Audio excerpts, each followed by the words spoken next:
What is up? It's boom time, baby. Champ. Yeah, so I'm gonna start breaking down some fights. We're gonna start with Khabib versus Tony Ferguson. Huge fight in the lightweight division.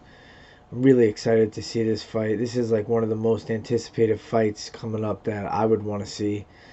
Um, it's really hard to pick this fight, but you got a guy in Tony Ferguson who's really funky with his movements, with his strikes. You get him down, he's on his back, he's throwing up submissions, triangles, elbows, trying to cut you up when he's on his back. He's really not a guy that makes you feel comfortable when you take him down. So it's going to be tough when and if Khabib does get him down to just do his own thing like he's been doing to everybody. Everyone's really just folds under the pressure of Khabib and his ground and pound. But I feel like Tony Ferguson, with the way that he scrambles, the way that he throws up threatening submissions and elbows and stuff like that, it's not going to be the same deal.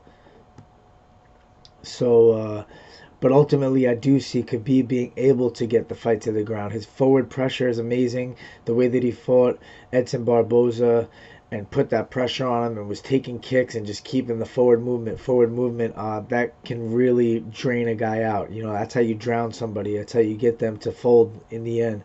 So I see him coming with that same kind of style, but the way that Ferguson moves is a little bit awkward. He's cutting angles, he's moving side to side, switching stances, throwing really funky strikes. I mean, this isn't like basic stuff. 1, 2, 3, jab, cross. It's like weird movements and weird angles in which he's throwing things. So it's very unpredictable, and Khabib's gonna have to watch out for that.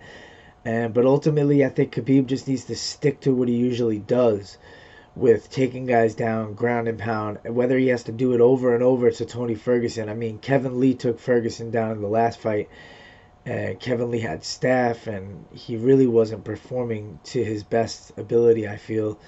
Still had some success in the fight. Khabib is another monster. I mean, when he takes guys down, he's landing some ground and pound that's like devastating. So I could see him doing that in this fight. Maybe Ferguson threatening some submissions or scrambling, getting up, and then over and over and over, Khabib's going to do the same thing. As far as the striking goes, Khabib gets caught sometimes in fights, but doesn't really get phased. He doesn't really get. He's unfazed. You know what I'm saying? So you really, I can't see anybody knocking out Khabib besides someone with like McGregor power, with that one piston like shot that could take guys out if it lands. And Ferguson doesn't have that so much. He's gotten knockouts in the past, but it's not the same kind of power.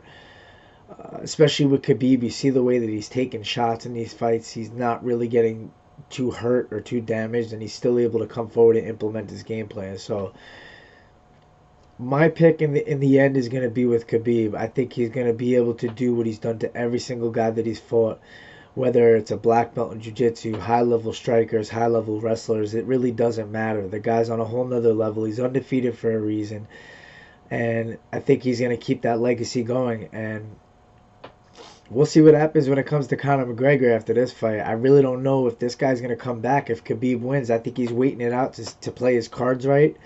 And if Tony Ferguson wins, that's a more winnable fight for Conor, in my opinion. I think Khabib is a guy that he does what he wants to anybody and everybody. So I don't think Conor wants that fight matchup wise. I know Conor's a badass, but sometimes it's about choosing which is the better option. When it comes down to him, he could pretty much do what he wants. So I think he's waiting to make that call, and we'll see what happens. And tune in April 7th, because this fight's going to be fireworks. It's going to be amazing. I can't wait. I think I'm going to be there live, either as a guest fighter or just there to be a fan, because I love this sport. And stay tuned, guys. We're going to do more of these. I'm just breaking down this one fight for this one. So from here on out, we'll get some more action going, and boom.